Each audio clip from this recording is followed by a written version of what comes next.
Okay, well, we are here. John Bennion, Cheri, Earl are here good friends of Carol Lynch Williams are here to interview Carol Old for friends. very good friends. Of course, good writers don't use the word very, so now we've messed this up right from the beginning. Very old friends. Very I knew it was coming. Speak for yourself. Now we can't even get to the good part here. That hurts my feelings. Carol has received a Lifetime Achievement Award from AML, and she will be honored with that award this Saturday at 7 o'clock Mountain Standard Time.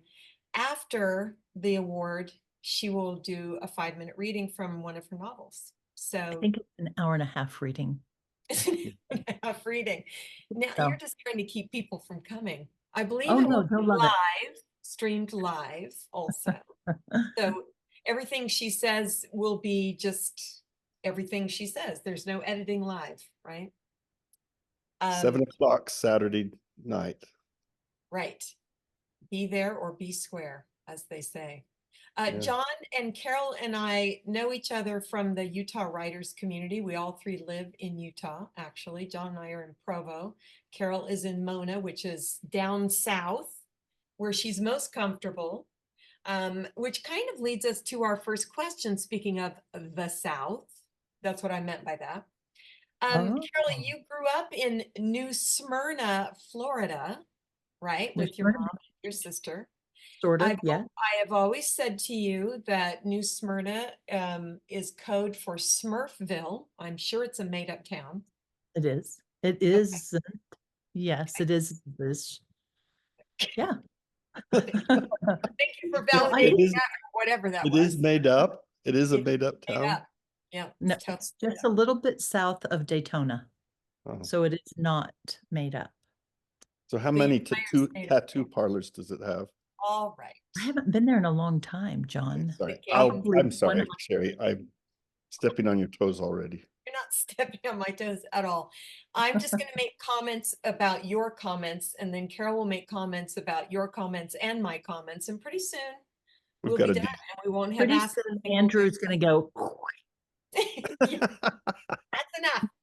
We have all been friends for decades, and I can actually say that. I'm embarrassed to say that I can look back on my life and use the word decades. So we've known each other forever because of the Utah writing community. And a little while later, we'll talk about Whiffer. The three of us work together on Whiffer. Carol is doing a solo act and has for several years now. And so we'll talk about that also, but we all three also have taught. John just retired. Carol and I still teach at BYU, teach creative writing and etc.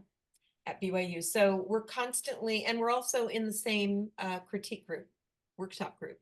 So we are constantly in the same orbit, it seems. I'm not sure what we're orbiting, but we are in the same orbit. Soon we'll be in the same obituary. Soon we will be. Yeah. No. Soon we will. Yeah. Soon this will all be burned. Back to New Smyrna. Back to New Smyrna. I can't even say it with a straight face. Florida. No, you can't. Smirk when you say New Smyrna.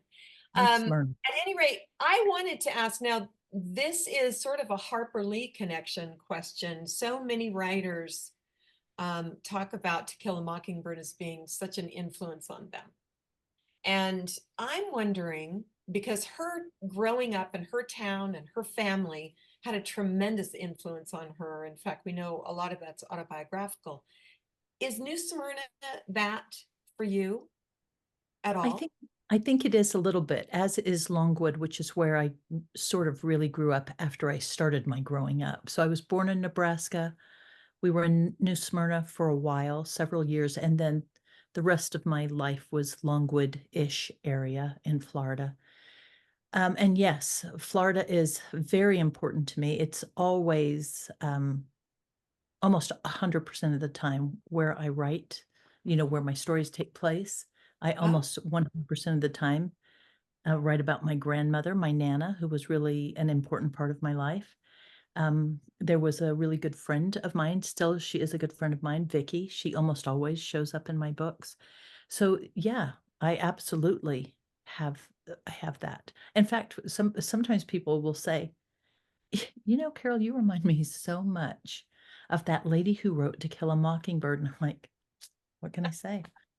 So The young it helped. version, the 1960s. The one who's still alive. Yeah. Yeah. Do you think a lot of your voice and the rhythm of your sentences come from Central Florida? I don't know. I've never really thought of it. I think it's just part of who I am. Yeah. Or part of who my characters are. I don't know if that's where it comes from, but I would say yes. I always feel like if I write about a different state, I have to work a little bit harder to feel more comfortable in that place. So I have a few books set here in Utah, but mostly the majority are in Florida. So were those books in Utah like a foreign land, or have you adopted the desert? Um, every winter I cry and say, why am I here? Because it's so cold. But yes, I am a Utahn now, a southerner, a southern Utahn, a southern Utahn. Does it Well, make my you sad? Does that make you sad? Because you said that kind of with a sad voice a little bit. I think Florida's changed so much, and certainly I've changed a lot since being Yeah. there. So Yeah. yeah, I like being here. I like the people that I know here. I like the community that we have here. I like that there are so many wonderful writers and that people mostly like each other. Yeah, Yeah. it's a good place to be. do you think, is it time, Cheri, for a question from her daughters? Sure. You bet. Okay. Oh, So okay. all of the daughters who gave us questions asked the same thing. You have 5 daughters, right, Yes, Carol? I do. And are they all writers, or one of them's a writer? I have Laura, who is my second daughter, and she wrote a book with me. But my third daughter, Kira, has 2 of her own books out and a book on submission right now. So great. They asked, who is your favorite daughter? I know it's me. Yes, that's So, true. which one asked the question and said, I know it's me? Carolina.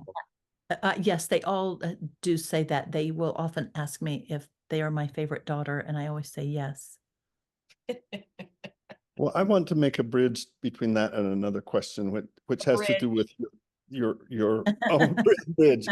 Yeah, there we have an object lesson right there.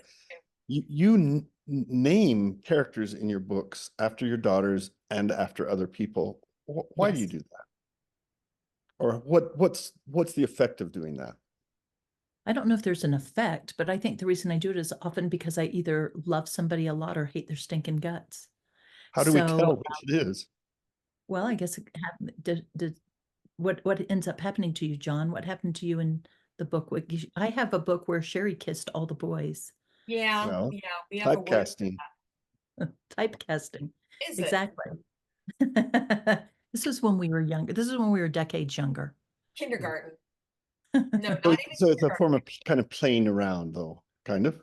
I just love it. I love being able to put people I love in my books or people that I hate. Yeah. I think also I borrow a little tiny bit from each of those people when I write about them.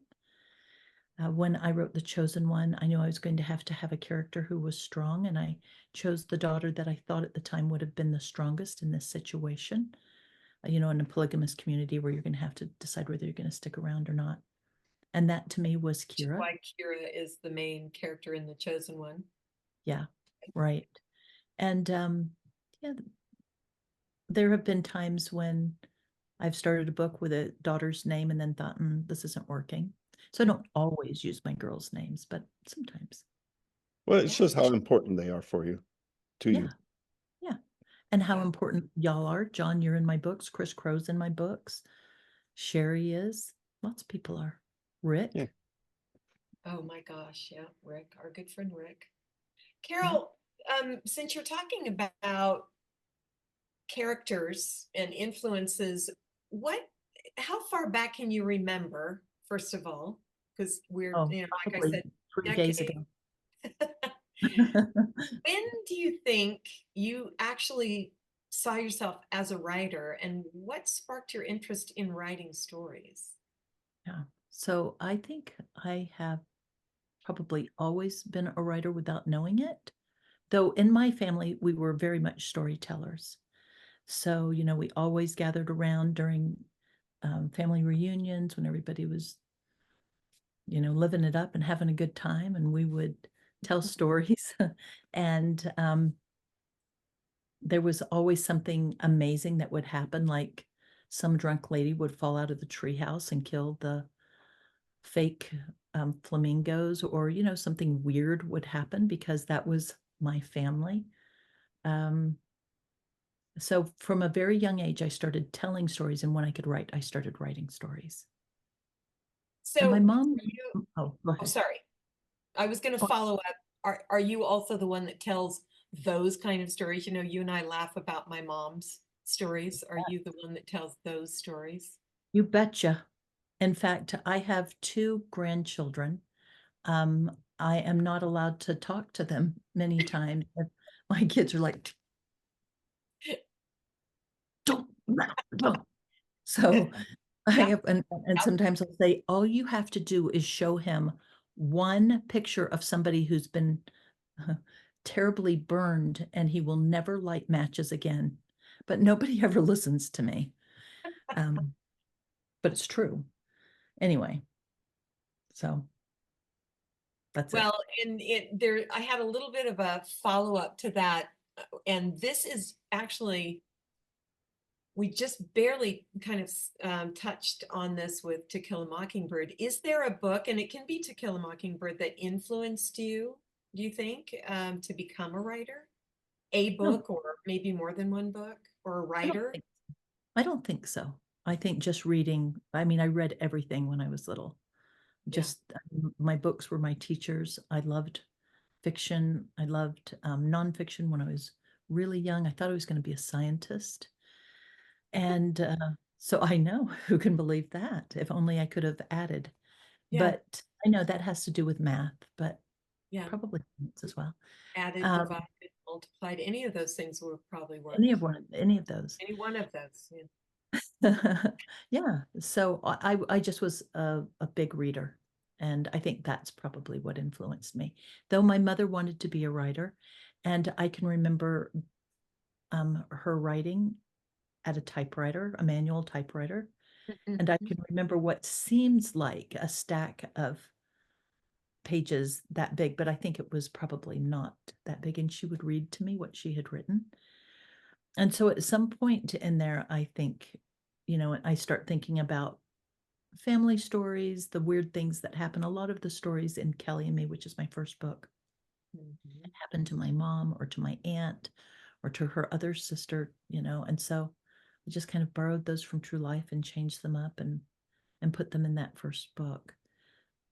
Would you So talk for a Love that. second about Louise Plummer's class and the Delacorte Prize? sure. You mean how I got my start? Yeah. Yeah. Was not in Louise's class, but she was my independent study teacher. Mhm. And I thought she was great. She was actually lovely. I had one or two, I think one teacher before, who everything I would write in would say, I don't get this. Why are your characters doing these things? What's going on? This doesn't make any sense to me. And so I stopped doing that class until I had like a month or 2 left, and then started sending my papers in, as because I had that deadline, and it had cost money, and I'm cheap, and I didn't want to lose the money. And that's when Louise, she had taken over that class. And she said, "Oh, I love what you're writing." And she really encouraged me. And she told me that there was a contest that I should try to enter. Ann Edwards Cannon, who is one of our Utah authors, had won this contest, the Delacorte First Young Adult Novel Contest. And Louise was an honorable mention. So she said, "Carol, I think you should do this." But I knew that I wasn't writing young adult literature. And so I thought, oh, golly, what am I going to do? Louise says to enter this contest, so I've got to do what she says. So I looked up the rules, found out what they were.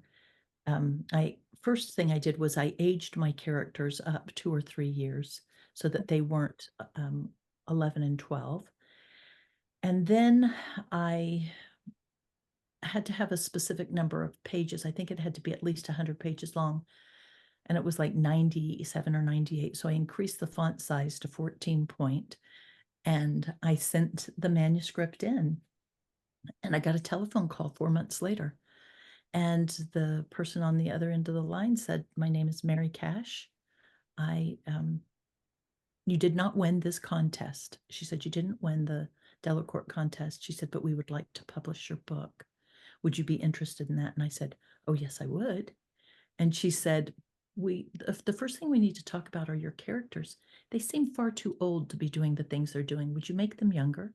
And I said, "How about 11 and 12?" And she said, "Yes." And that's sort of what happened. Oh, that's such Love a good that story. And Louise she's still around, actually. She was my mentor in college too. I mean, we share, and a colleague and good friend of John's. So she has Yeah. had quite an effect. Well, and back to that question, do you think, now Mary Cash was your first editor, and you Yes. had a relationship with Mary Cash for a while as editor and writer Yes. for quite a while, right? Even when she left Delacorte and went to Yes. Holiday House, right? Well, I don't still have that connection, but I still love her as though she were my very first editor. She was Yeah. so wonderful. Yeah, she She was. was your very first editor. Yeah, I she know. was. She- Well, And the first go ahead. conference that we ever really run with Rick was 1,000 years ago. And Mary came out for that conference. Yeah. She was here for 1 or 2 days. That's where Yeah. they found Will Terry and was like, "Oh my gosh, Will Terry." And he's so great. Yeah. And that was the lady with the very large hat who kept trying to get into the bathroom stall with her.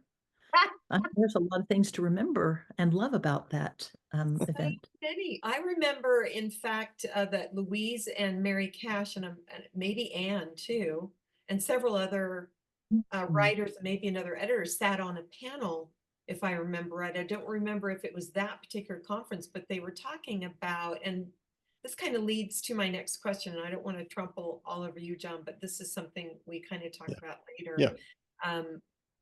They were talking about, and I believe it was Mary Cash who was saying that kids younger, maybe 10 even or younger, will pick up YA literature and read it because there are no bars on the shelves. You know, it's not like the librarians are saying no one under 12 or 14 or whatever can read this. And I remember Louise's mouth just dropping on the table.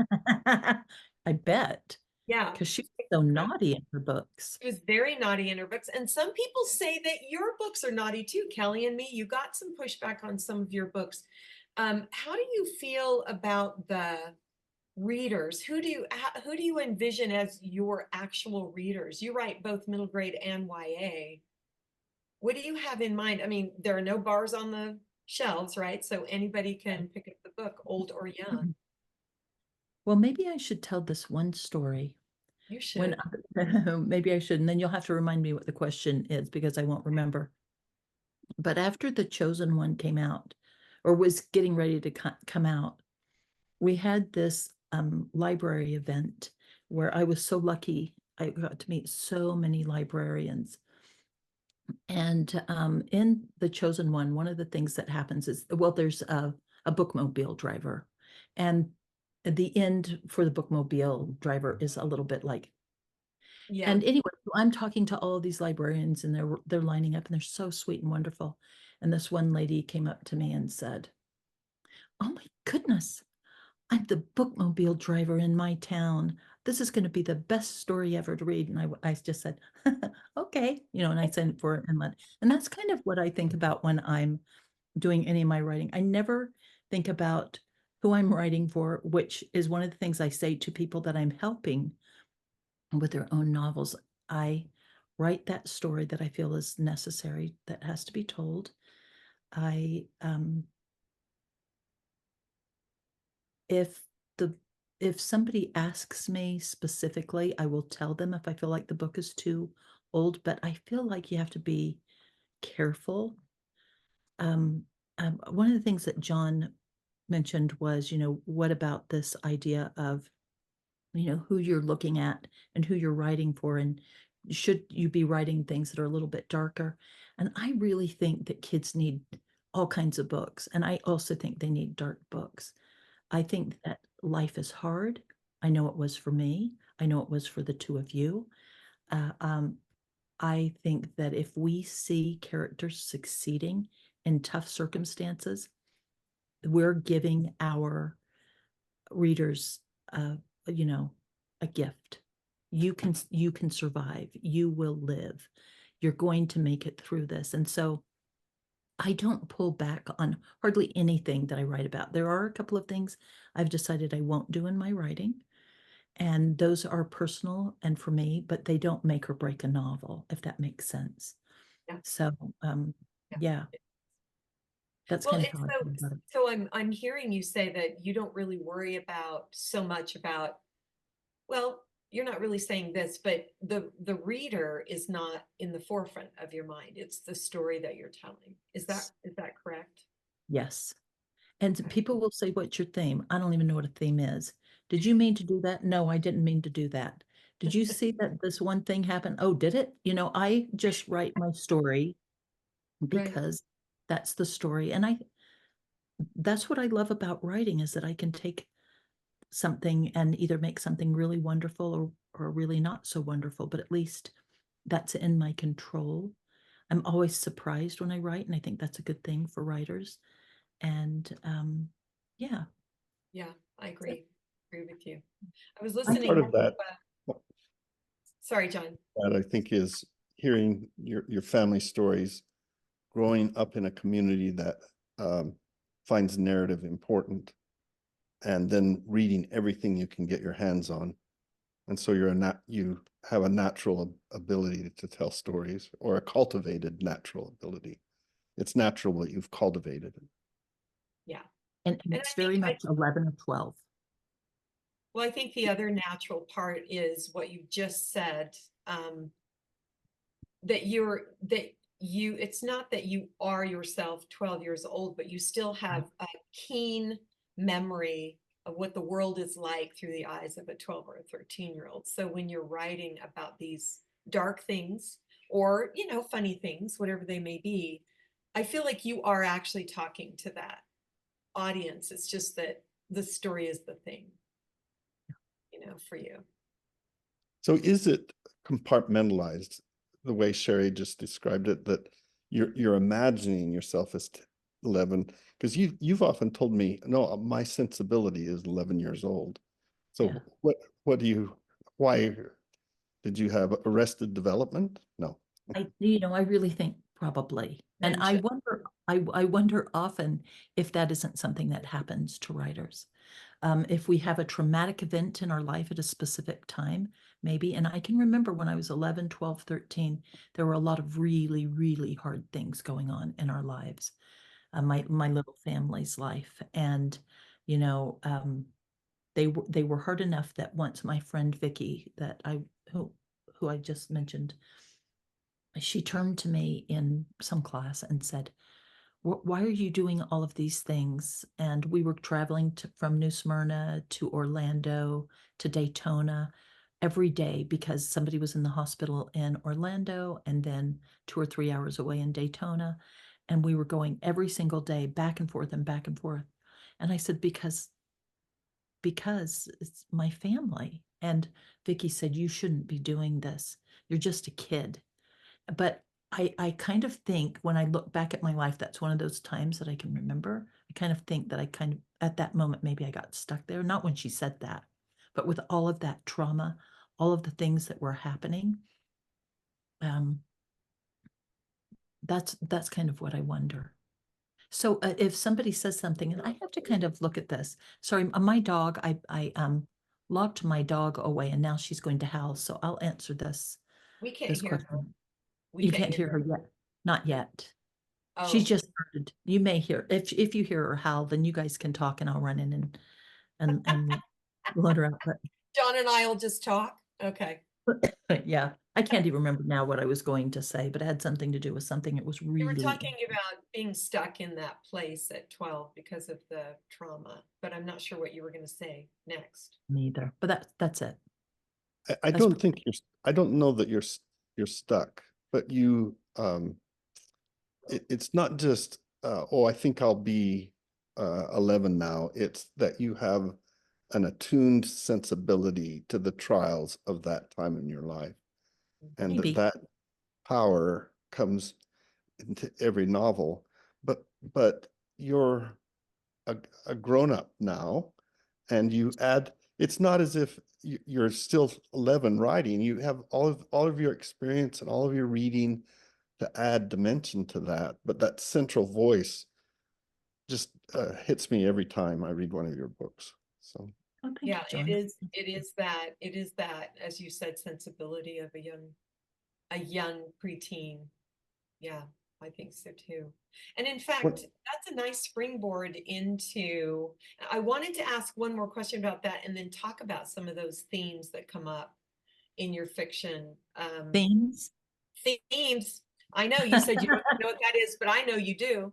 But before we move into that, I wanted to ask you, John and I were asking you about being a natural middle grade or YA writer, that natural voice, that natural perspective. Do you think that good writing can be taught? Was that just something you were born with? Is that a gift that you have? I think that there's a lot to writing that can be taught, but I think there are some things that cannot. And I think voice is one of them. I think that is a very hard thing to teach someone. Okay, they're going. We've got 8,000 dogs here, and pretty soon they're going to all start howling at the moon. We can hear it. Okay, good. Yeah, so I think that there are some things that you can say, like you said at the beginning, a writer doesn't use the word very. There are a lot of words I don't use when I'm writing intentionally, because I think it makes a stronger sentence. But then there's Lance Larson, who once said when he came and visited my class, did you hear that? Did you hear all of just then? No, okay. Let me know when you do. Okay. He said, you know, when you write, he said, every page you need to have a sentence that makes the reader go. And that's a specific kind of reader, right? That Yeah. kind of takes your breath away because you don't want to pull your reader out of the story. But I Right. think Lance is right.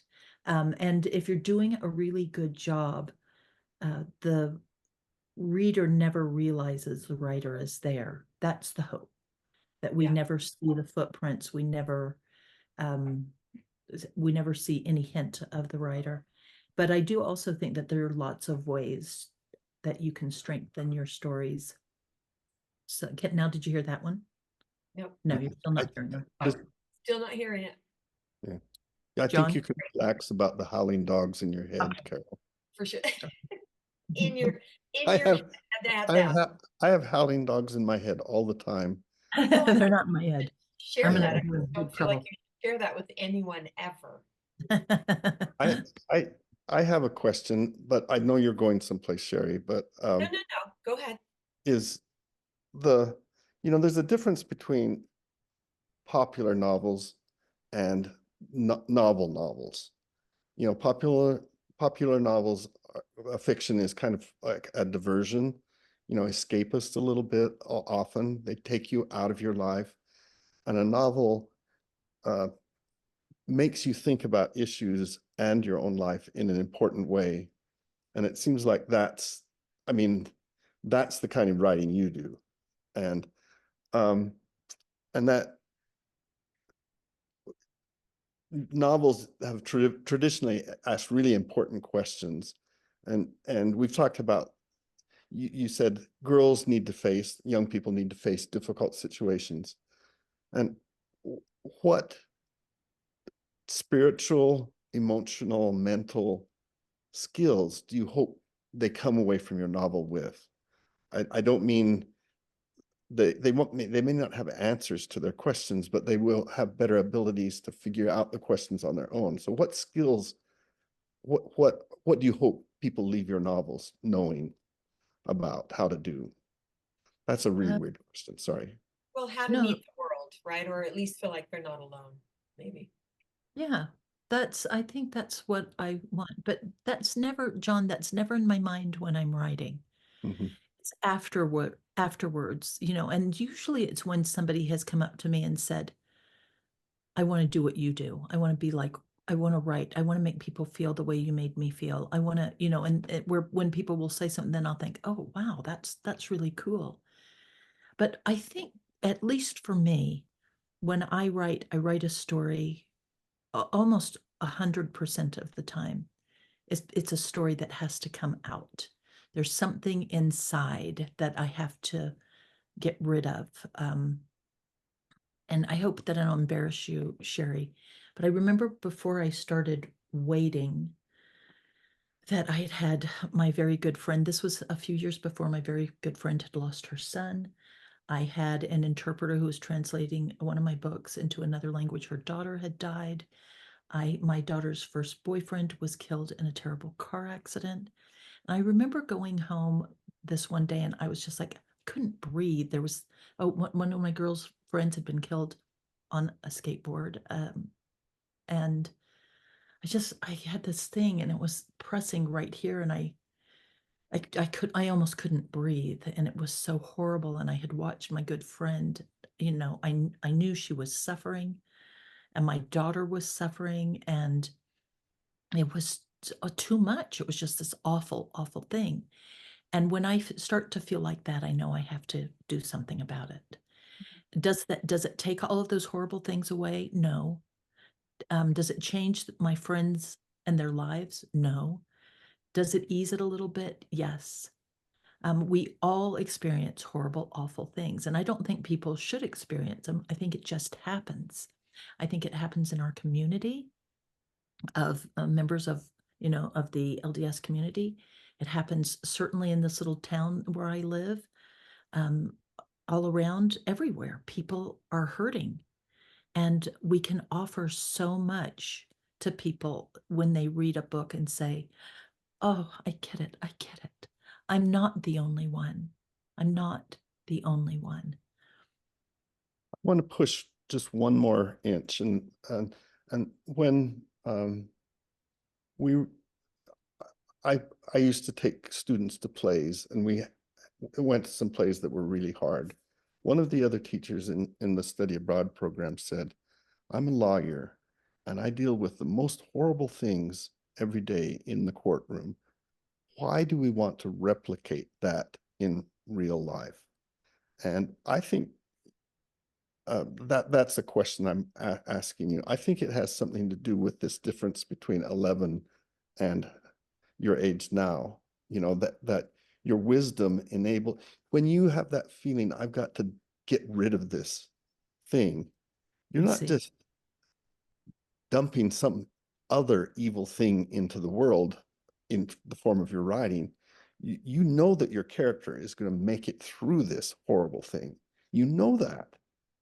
And so I think that your 11-year-old self and your adult self kind of work together. I don't know what you think about that idea, but the basic question is, why inflict it on the world if it's so horrible? What is a meal, or what is healing about the story once it's in writing?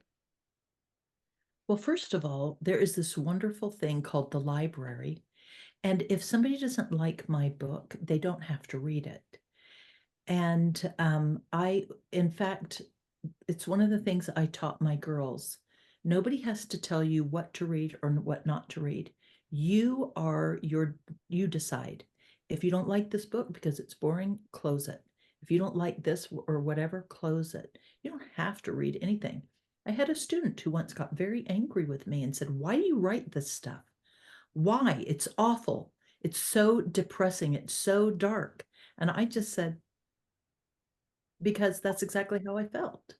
I don't care if you don't like my book. I really don't. There are a million other books, and you can read all of them. As long as you're in my class, so you have to read mine. So he did have to read my book, but he didn't have to read all of them. And so, yeah, I think that maybe there's some of that, but maybe when I was 10 and 11, I didn't know how to get rid of it, right? It was in there, all of that hard stuff, the stuff that was going on with my sister, my mom, my grandmother, and it just sat there, and eventually I grew up and learned how to get rid of it a little bit, if You're that not makes simply getting rid of it. You're helping a reader face something difficult and you're going to help them, help your character see how to make progress, how to still grow despite this difficulty. And that's all, that added extra thing, I think, is what makes your novels magical, that hope that is instilled in the face of the most tragic event possible. And the truth is, you can't tie up a story that is all about sexual abuse, you know, with a bow at the end of a book, or about having to marry your uncle, or about losing your brother, or, you know, the millions of different stories that people experience. But if you can just shine a light for a moment, if there's just a little bit of a change, if there's just a tiny glimmer of hope, that's my goal when, by the time I'm done writing a novel. You're not going to be healed up and haired over, but you're going to feel that this character, oh, maybe she's going to make it. Maybe she will make it. Yeah. Yeah, I agree. And in fact, one of your most popular books, according to Goodreads and, you know, everyone pretty much, is The Chosen One. It's one of your best-selling, I think, and one of your most popular, and the one that comes up, at least in you know, in my experience, more than others in conversation. But you had a very different experience writing that book than, at least up to that point in 2009, than you had with other books. Can you talk about the process that you went through, and why was that so different and such a hard book to write? Because you said it was such a hard book. Yes, it was a very hard book to write. And I think why it was harder than normal is because it was so just right kind of in my face. It was in all of our faces, right? So the book is inspired because there was a young girl who was living in a polygamous community. She ran away because her dad said she had to marry her uncle. She didn't want to. They got her. They beat the crap out of her. It happened over 2-3 times. I don't know whatever happened to that child. But as the mother of 5 daughters, and then I was taking care of a couple of other little girls, when I heard that story, I was so angry that I could hardly stand it. And let's see what, I remember one of my girls came home, and so we homeschooled, but they did take a couple of classes at the local high school when they got older. And one of my girls came home and she said, "Mom, I've met this boy and he's so cute." And I was like, "Eh." And then she was like, she came back the next day and she was like, "Mom, I can't believe it. He's talking to me and he's so nice." And I was like, you know, because that's that 11-year-old is like, you know. But then she came back at another time and she said, "I've invited him to come over. I hope you're okay with it. He is the son of a polygamist who is in prison." And I just kind of looked at her like, are What was that? you have Come again? sisters and I don't get it. Anyway, so I was starting to think about the book and I couldn't figure out how I was going to write it. I knew that all of the ways I had started weren't working. And then I came up, I went and got my MFA from Vermont College.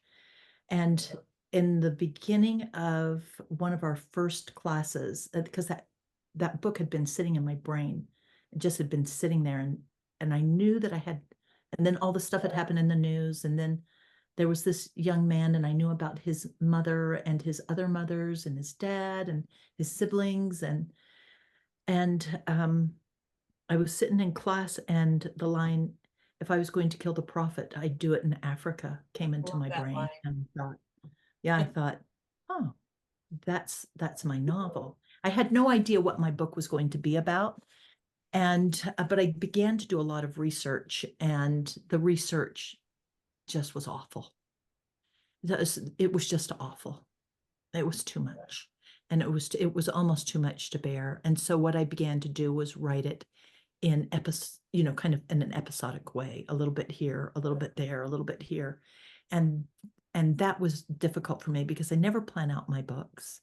I start at the beginning and I write to the end, and I never really know what's going to happen. I'm never really positive. I wasn't absolutely sure what was going to happen to Kira by the end of the novel. What exactly was going, would she, how was she going to get away, etc. And so putting that together chronologically was really hard for me. The research, there's a scene with a baby, the discipline of a baby that is true. I watched a polygamist woman, and this was on TV. It was interesting because as I was doing all this study, it just seemed like everything was about polygamy. I would turn on the television, there would be another documentary or another something. I can't remember, when did they get Warren Jeffs? I can't remember when that happened. I hope I don't get killed for saying that. But anyway. Anyway, I can't remember what year that was, but I just can remember thinking there is no hope. And if for that whole book for a long time, there was no real hope until the bookmobile drove up. And I was so surprised when it pulled up in front of that polygamous compound. I had no idea it was coming. I do think as writers, when we spend some time with books, like Mermaid, I'm not writing that, you are, Cheri. I think that I think that stories will do a lot of forming, they're going to get formed in the back of our brains, and we still have to get them out. But I'm wondering if that bookmobile didn't drive up long before I ever knew it was going to, in the back of my head, and I just didn't know it was there or what. But I was able finally to get that put together. And when the book was sold by our agent, his name is Steve Fraser, and Cheri and I share an agent, I said to him, this book is not complete. I know the last chapter is wrong. And he said to me, well, let's just see what happens. And it was sold to St. Martin's Press, and the editor was an editor for adult novels. And she said to Steve, you know that I do not do books for kids. You know that, Steve. Why did you send this book to me? And then she said, I loved it. And so she was just a wonderful champion.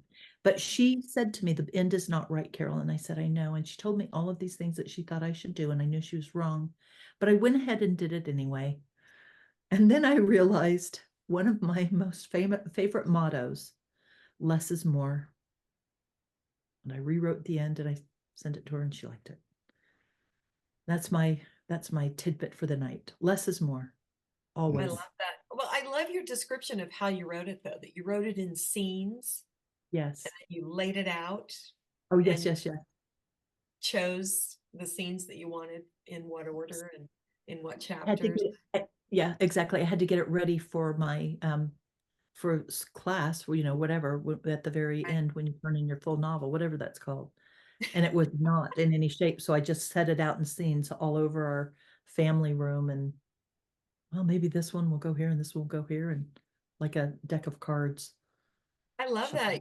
A lot of really famous authors write in scenes, in fact. So you're in good company. With that one, only 2 of my books, the one that I was supposed to send to critique group, I've also written in scenes, and I'm having a bear of a time with it right now. And this one, but the rest always go from start to finish. Oh, really? So just the chosen one and this one that you're working on right now?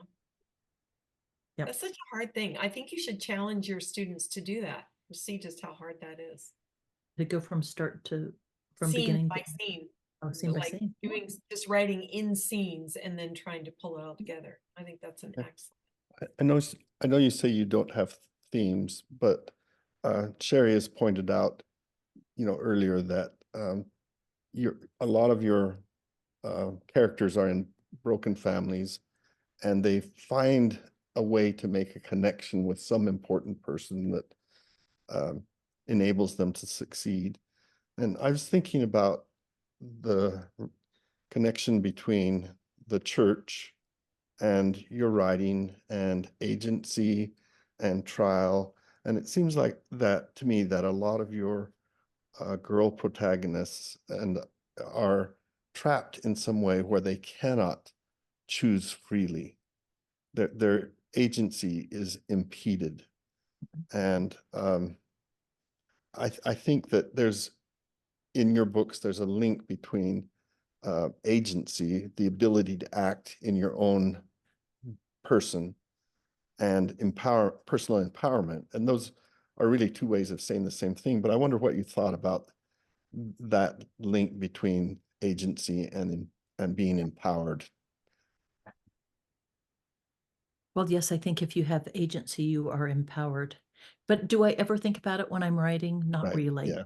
I That's never what really critics do think. with it. Yeah. That is one thing. I know how I feel about agency, and even if somebody tells, so recently I went to the feed store to get chicken feed, and I wrote this check, and the lady said, and I wrote it with a red pen, and she said, "Do you know what you've done?" And I said, "Yes."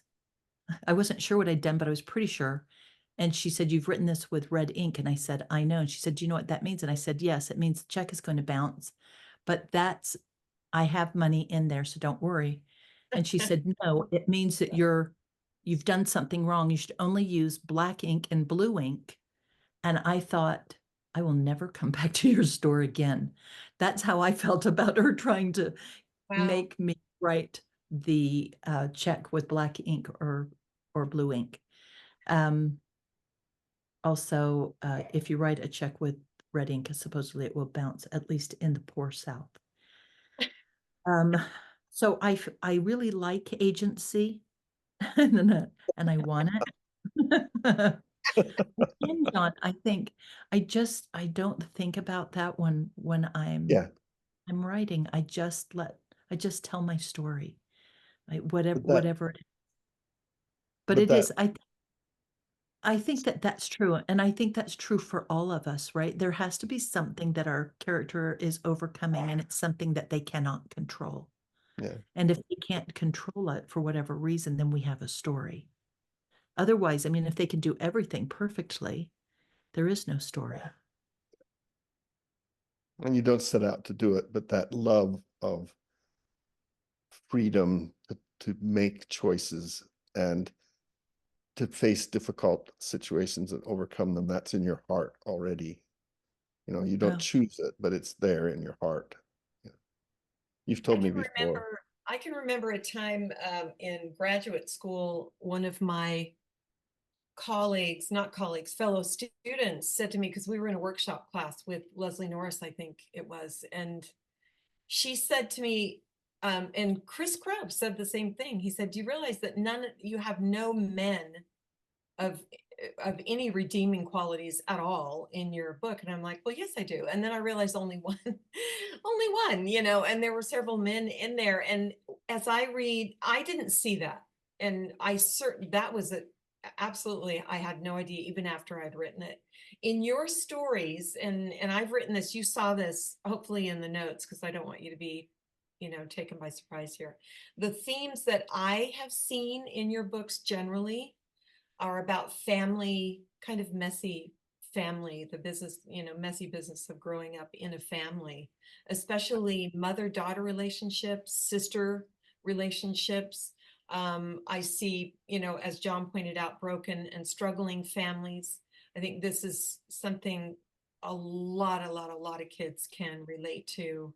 But we also see the need for family and the need for those close relationships, like with the grandmother, with the sister, with those friends and people in your life that end up being redeeming. I feel like your books are about redemption. I feel like all good fiction in some way is about redemption. But how do you see that, especially the mother-daughter relationships and the close sister relationships? You write about those a lot, a lot, a lot. So what is your feeling about that? What is that theme? What's that all about for you? it has everything to do with who I was growing up. And, I was with my mom, my sister, and me. We were kind of isolated. There wasn't a lot. I actually brought tissue just in case. And because I knew you were going to ask about this. I I'll know. probably be fine, but I think one of the things that we are so kind to do for our children is to pass on the really ugly stuff that has been given to us. So, I am always jealous. I remember the first time we went to writers group and I was sitting in there and one of you said something about having a good family. And I thought that person is a liar. I actually thought that. Sorry. Yeah. And so I almost always write about that mother-daughter thing because it was hard growing up in the situation that we had. And I did have just that one sister. And that's where the grandmother came in. And eventually I wasn't allowed to see my grandmother anymore, which is kind of interesting since I was no longer, towards the end of my father's life, I wasn't allowed to see him. He was not a part, he had nothing to do with us. And it was lonely and it was scary and it was really hard. And so I often talk about, you know, I often talk about that. I don't know why. It just almost always ends up coming out that way. But it's just part of who I am. And so I write what is maybe comfortable for me, even though it might be uncomfortable for other people. And I don't know. I don't know if I'm writing for my own healing in that anymore, but it is really familiar to me to write about that hard stuff. I tried with my own 5 girls to have a different kind of a relationship with them. And I think we succeeded in that way, that my girls and I are best friends. They know which one is the most favorite. And they're the people that I really love spending time with. And but I was very generous and I passed on some really, uncomfortable things to them. And if they're listening, you're welcome. But, but I Well, think, and I'm pretty sure that both of you do the same thing in your writing, and probably most of us who write from our hearts, who write from the part of us that where, you can't take that breath. And if you can't do that, then you're writing from that. Don't you think? For Yeah. sure. Absolutely. So you've just described a success, which is that you had very difficult situation as a child, and you grew out of it. You made yourself grow out of it. You've said before that part of that process was the church Oh, yes. helped you grow out of that. And so that's one question, is how did that happen? But the second question is, well, that's something you can't put in a lot of your nationally published novels, that the church helped me survive. So there's 2 parts to that question. Does that make sense? I will answer the first part. Yeah. It wasn't just that it helped me. The gospel of Jesus Christ saved my life. I have an absolute testimony that the restored gospel is on the earth, that Joseph Smith was a prophet. I believe with all of my heart that that is true. I've had witness after witness that there are those things, about different parts of the church that let me know that. So every success that I have ever had, whether it has been writing or having babies or anything that I've done, teaching at a university, being able to go to school, not killing myself, not becoming an alcoholic, not being a drug user, all of the things that I probably should have become because of what was going on growing up, the gospel showed me a way to not do that. So for me, that is absolutely, I am who I am because of that. Now, I joined the church when I was a little bit older. I was almost 18. And a lot of and after that, I will eventually, a few years after that, I'm going to serve a mission, and then I'm going to leave home for good and never go back. But all of those experiences, the mom, the sister, the grandma, the loneliness, all of that is from when I'm that 11 to 12-year-old little girl. So as far as writing about my beliefs, I always put that on the page. And if you are a member, you see it. And if you aren't, I hope, this is one thing that I hope after it's all said and done, that somebody says, wait a minute, what, that feels right to me. And it's not about God. I mean, that's not the kind of thing that I put on the page, though every once in a while I'll write about religion. I think that whatever story you tell, if it's about a family who are members of our church, that's the one you're supposed to tell. If it's not, that's the one you're supposed to tell. So we tell our truths no matter what it is. But John, you wouldn't know me if I hadn't found the church. Yeah, that's an excellent answer. And I want to follow up with one too. Do you feel like, I know that you've been approached before and have worked some in the Christian market, the general Christian market. Do you feel that there's a place for LDS literature, LDS thought, LDS perspectives in the fiction of the Christian market generally? I've only done a little bit in that marketplace, and that's because, well, the book that I wrote is about sexual abuse, the one that ended up in there. But it is clean fiction, and that's what they're looking for, even if the topic is a little bit edgy. So two of the things that I have decided that I won't do is I won't swear in my books. I don't like swearing. And I won't write about sex. I tried to once. It was really embarrassing. And so that it didn't work out for me. And when my girls say anything about sex and me and their dad, and he and I aren't married anymore, I always say, don't look at me when you ask that question. And I only had sex 5 times. Get out of here. So so those are things that are uncomfortable for me, so I don't do them.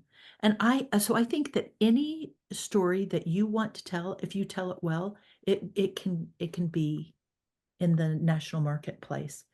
I know that there are books that are set in LDS communities or LDS homes. I haven't read a lot of them, but I know that there are some out there.